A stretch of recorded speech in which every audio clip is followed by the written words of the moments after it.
if you're going to operate in an asset class, really go understand how to peel back the layers of the onion, how to underwrite these markets. The first part of underwriting a market addresses what Pace was saying, is they're illegal to operate in certain states. That's not true, but they are illegal to operate in certain counties, in certain HOAs, areas, in certain areas. Yeah. That is true. Yeah. And so you better figure out where you can and can't operate.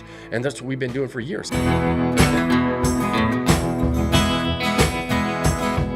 What's up, guys? Welcome to another episode of the Vacation Rental Revolution podcast. I'm your host, Shawn Moore. We're back with the Whiskey Wednesday episode with Mr. Dave Savolich. What's up, brother? Hey. We ready to go today? Let's do it. All right, guys. Those of you that are new to these episodes, we do 2 a week. One is our Whiskey Wednesday, where these are short, sweet, to-the-point episodes where Dave and I talk about some things going on in our world, some current and trending topics in the short-term rental world, and then we answer some questions that you guys have. So if you have questions, you can always send them into support@vodacy.com. We'll get those answered. And then on Fridays, I always interview successful short-term rental investors. So if you're not a subscriber, subscribe to Vacation Rental Revolution on whatever podcast or platform you're watching or listening on, so you get notifications and updates of all these episodes. So Dave, what are we talking about today? Today we got 3 topics, no questions.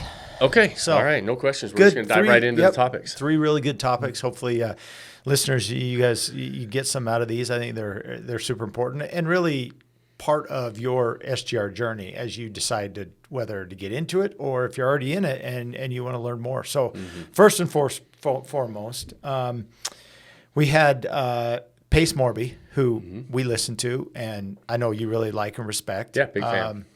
Came out this week and kind of was talking about short-term rentals a little bit, and we kind of dialed in a little bit because we felt like, we knew what he was saying was, incorrect about short-term rentals. And so I want to talk a little bit about that and make sure that when you're listening to social media and podcasts and, Instagram and all these things, make sure that you do your own due diligence and make sure that the information that people are talking about is correct and true, because there's a lot of skewed information and details, and I'll let you kind of dive in. But one of the things Pace said, and Pace does an amazing job at what he does, but he came out and said, hey, there are multiple states that have banned short-term rentals, and that is not true. There are no states that have banned short-term rentals. Now there are counties, there are cities, there are areas that absolutely, but that's nothing new. That's been going on for a long, long time. And so, there's a few things we should talk about. And also, he said Airbnbs will be less demanding in the future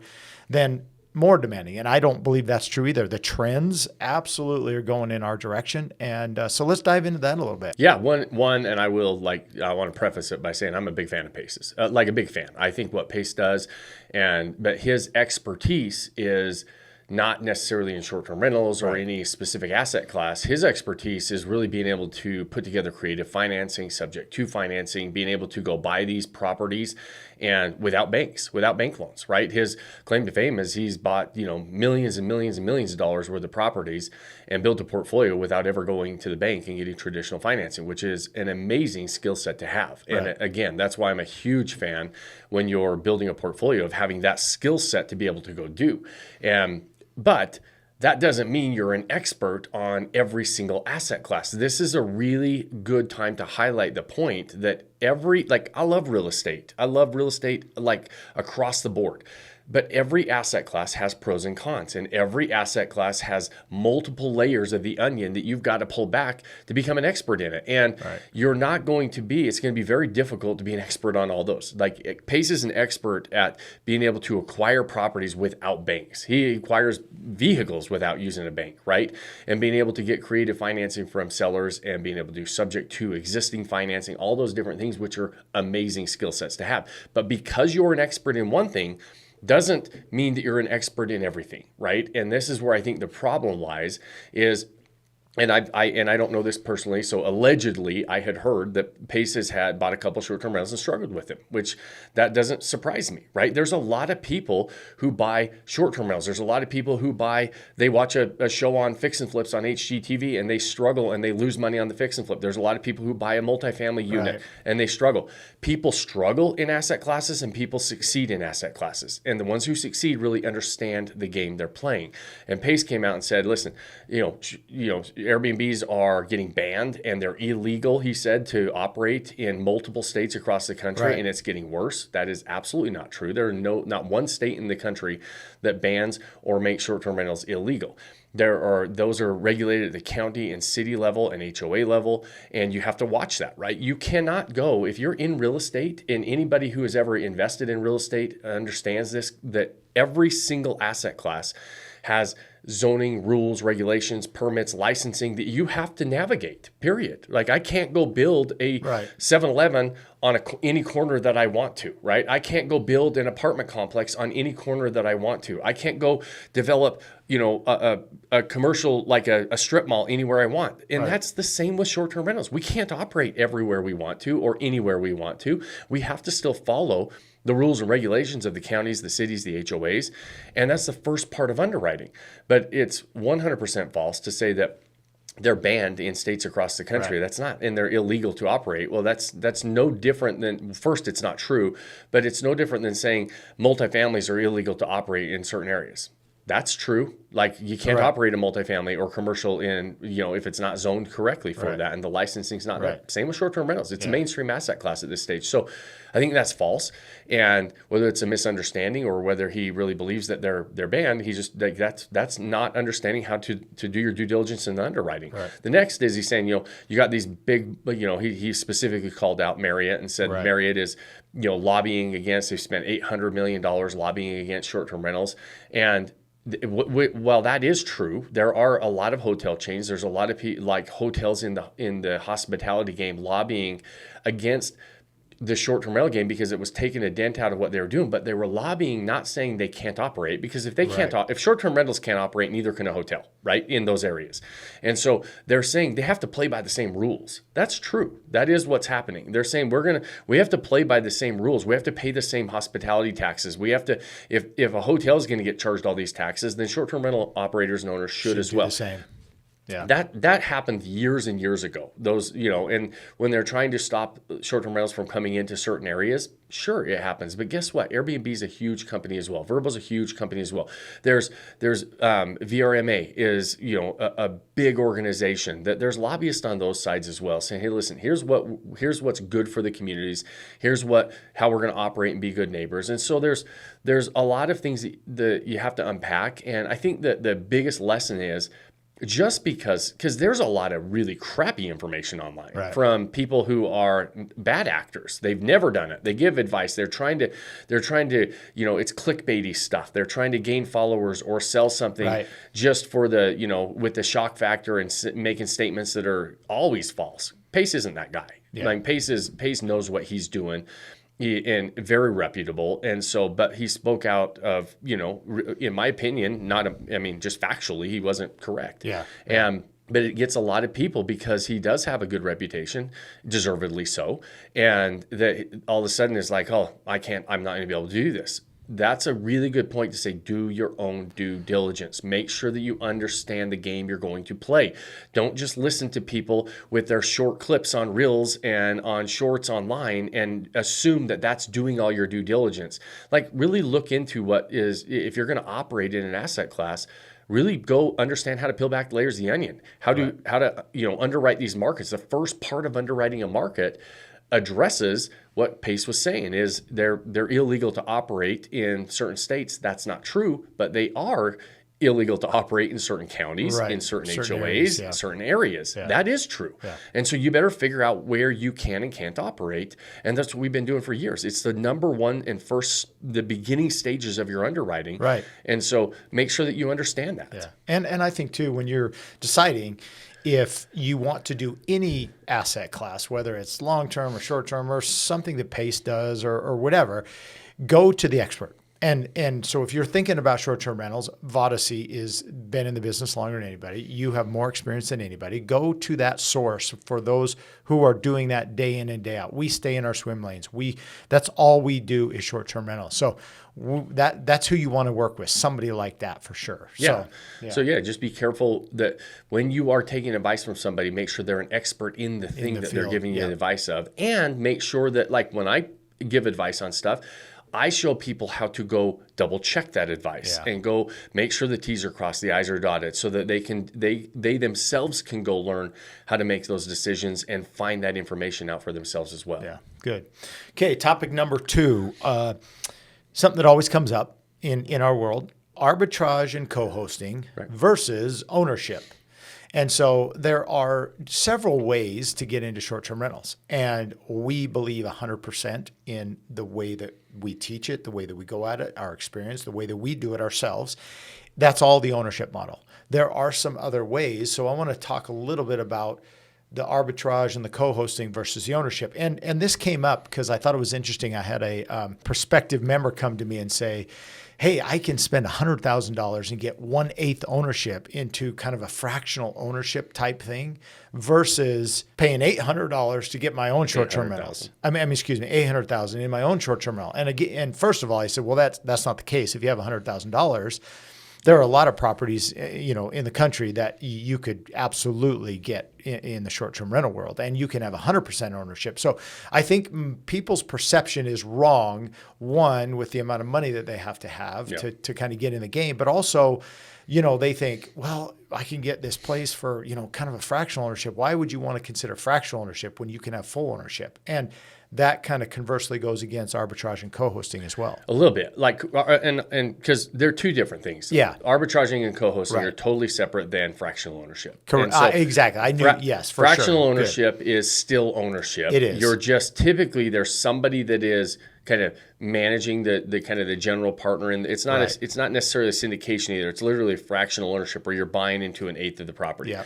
You don't have the leverage though, right? So if you're buying into 1/8 of a property, and you have to put $100,000 down on an $800,000 property, well, I can take that same $100,000 and put 20% down and go buy a $500,000 property and own $500,000 of real estate, not $100,000, exactly. right? And so, and if I was putting 10% down, I could buy that whole deal with a 10% down loan, right? And so, when you do a fractional, you've got now all of a sudden you've got 8 Indians, right? Or 8 chiefs, and nobody's like you've got to make decisions as a collective group. Usually those decisions are already written out by the person who put the fractional deal together, and you don't have a lot of say in it. You're buying in. You're saying, hey, listen, you pretty much have a few weeks a year. Yeah, you're buying you're buying your certain amount of time. Yeah. You do have you do still have like your ownership of that, 1/8 of that property that you could use for depreciation. You're not in a bonus depreciator or anything.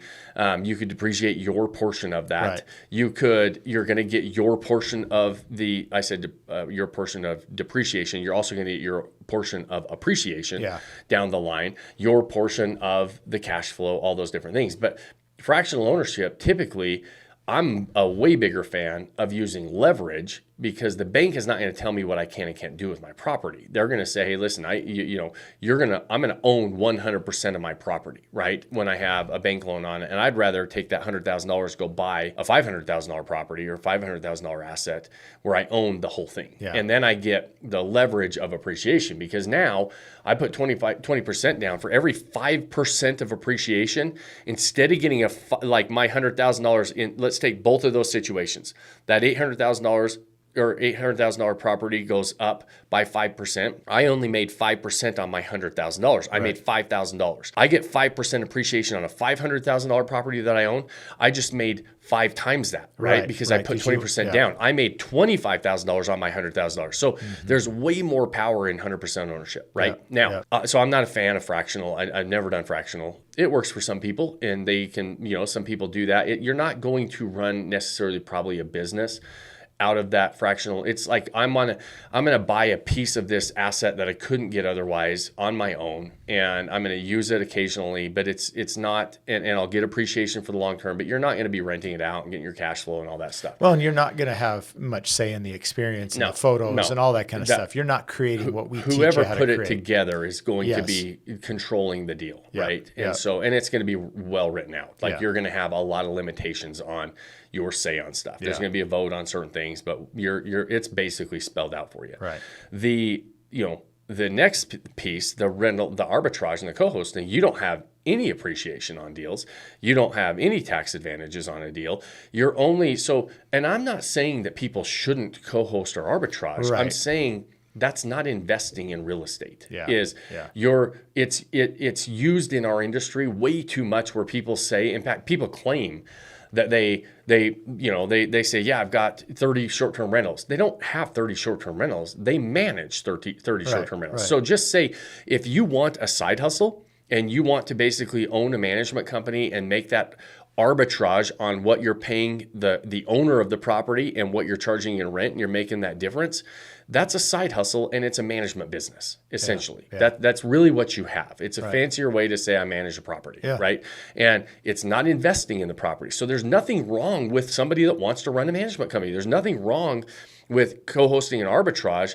I don't think it's the juice is worth the squeeze. Right. I don't think it's worth it, because I don't have the long-term benefits of appreciation and tax advantages, which are some of the biggest levers you're going to pull when you're building wealth on your wealth building journey. The benefits are, you're not going to have as much money involved. You're not going to have any ownership in the deal. You're going to have less, arguably less risk. Maybe I don't necessarily agree with the less risk. When you take on somebody's property, there's a level of responsibility that you better take seriously, and there's a level of risk there that you better be able to perform, right? Yeah. And so, because you're probably, the expectation is that you're going to help this person make money on their property so that you can make money as well. Yeah. And so it's just totally different. It's not an ownership model. It's not an investment model. Right. And I think in our world, the frustrating part for me is people use it as one and the same. They say, I've invested in 30 short-term rentals, or I've invested in 100. I grew my portfolio to 100 short-term rentals in 2 years. That sounds like you bought and invested. You actually have a portfolio that you own. You don't have any ownership. Yeah. These are people that are building management, and they have a portfolio of properties in their management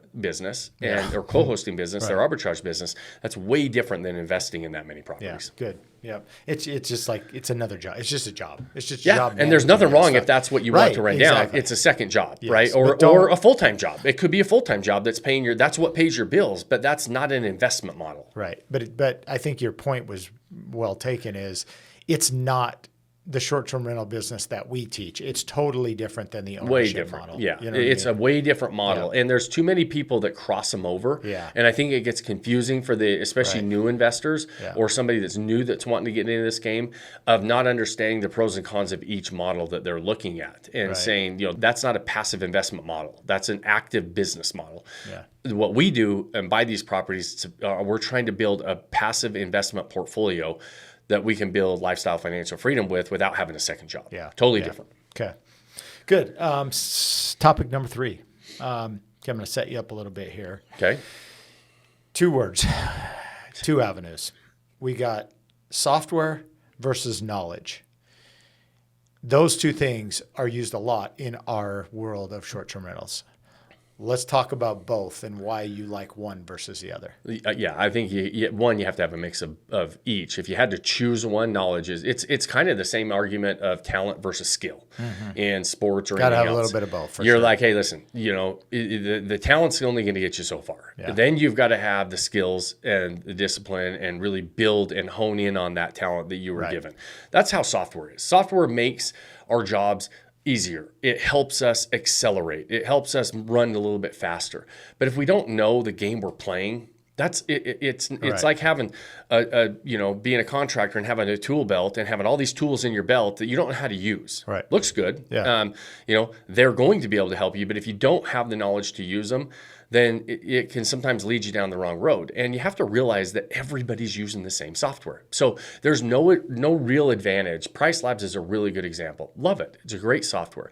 It's a tool that helps people accelerate, understand kind of their pricing models and everything else. And you have to realize everybody's using that same tool. And so everybody's pricing the same way. So if you don't have the knowledge of how to use that tool to your advantage, to be able to, really hone in on your revenue management, charge what you need to charge to get the highest, maximize that asset as much as possible, And because if you don't have the knowledge, you don't know the tweaks to make with the software. Like I have a lot of really good software. I've been editing podcasts and stuff, right? There's amazing software out there. I don't know how to use half of it. And so it does me no good, right? And so then without the knowledge, I have, I'm no better off with awesome software tools, right? And that's the same in our game, whether it's property management software, whether it's pricing software, whether it's underwriting software, all of these different things. Without the knowledge of what you're really looking for and what you're really trying to find out and what you're really trying to do, and so that you know the buttons to push on the software and the settings to put out there to really help you accelerate and really maximize these assets, it does you no good. And so at the end of the day, the knowledge is always going to outweigh the tools because the tools change as well. I mean, I've been doing this long enough that there was no tools in the beginning, and then all of a sudden Airbnb showed up, and that was an awesome tool, right? It was a way for us to get our properties in front of a lot of people. And then all of a sudden, all these different types of tools with property management software and the pricing optimization and the marketing software and the underwriting software, and they just continue to expand.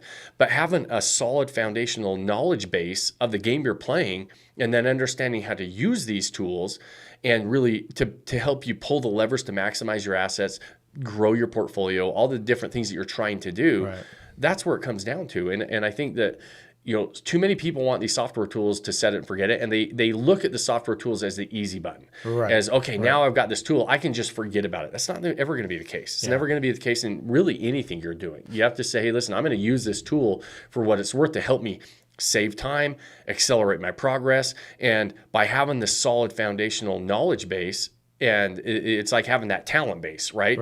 Now I can go really hone my skills and start to run faster. Well, and use it as a resource, because I think the example would be if you literally had two condos right next to each other in the same development, zone for short-term rental. They were both 3-bedroom, 3-bath.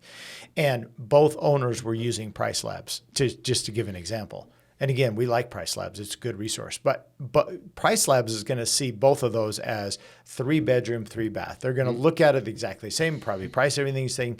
That Price Labs does not understand or see, wow, what's the experience that they've created? Do they have custom artwork? Have they done an amazing job internally that sets the one property apart from the other property, which would demand a higher, nightly rate. Right. You know what I mean? And so that's where you come in as the owner and say, hey, I'm going to use this to get a baseline, but then, hey, we're going to knock it out of the park because we have the talent to do a little bit more.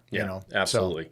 So, it's just going to, you're right. It's going to look at all the 3 bedrooms, 2 baths in a certain market. Look at the demand, and that's what they do a good job of. It's a great tool to look at how many people are coming into that area at that specific time, and so we should raise our rates if the demand goes up, and then they lower the rates when the demand goes down, but they don't look at any of the other things that you're talking about, really, that experience and everything else. And so it ends up being, it's a great resource, but even all the underwriting tools, I talk about this all the time. I have never and will never ever write a check and buy a property by plugging an address in and letting a software tool tell me how much I'm going to make. I mean, it shocks me how many people continue to do that. And they continue to just say, hey, listen, I just want to underwrite this really quick. I go to, and I'm not going to pick on any of them individually, but they all have this feature with Rabu, STR Insights, AirDNA, B&B Calc, all these different tools that are out there. They have a feature that you just literally plug in the address, the bedrooms and bathrooms, and it tells you your revenue. And you can, theoretically underwrite properties in a matter of seconds. And I promise you, I've bought a lot of properties, and there is way more to underwriting than that. And it's crazy to me that people will trust that, go to buy these properties, and then they're like, hey, what's wrong? I'm not hitting my numbers. I'm like, let me look at the numbers. How'd you run them? What are we looking at? And they're like, well, I plugged it in here. And I'm like, oh my gosh, I can't believe that you wrote a check off that. It shocks me, And so that's a good example that there's a lot of marketing around software tools that want us to believe that they're going to solve all of our problems. And while software is awesome, it's amazing, you better have the knowledge base to understand how to use it and really how to implement it into your business. And then ultimately how you can double check it and make sure that it's not going to lead you down the wrong road. Right. Good. Well, buddy, that was good. Three topics. I appreciate the insights. All right. We'll get back to some questions next week, but I felt like those were good, topics we needed to kind kind of Yeah, hash that's out good. a little bit. Yeah, that's So good. Good So advice. a reminder, send in those questions. We love answering them. So if you've got questions, send them in to support@odyssey.com or put them in the comments on whatever platform you're watching or listening on. And always at the end of these episodes, as a favor that we ask you, is we don't run ads on these episodes. And so the only way we grow is if you guys share it. So if you know somebody else that would like to walk into this game with their eyes wide open and be a part of these conversations, share the show. Those things help us a lot to help grow the show and spread the word of what we're doing here at the short-term rental game, and really just help other people dive into this game with their eyes wide open. That's our number one goal here at Odyssey. And the final, most important thing that I ask you at the end of every episode is to pick that one thing you can do today to start building that life you don't want to take a vacation from. Cheers, my friends. Cheers, brother. Cheers, buddy.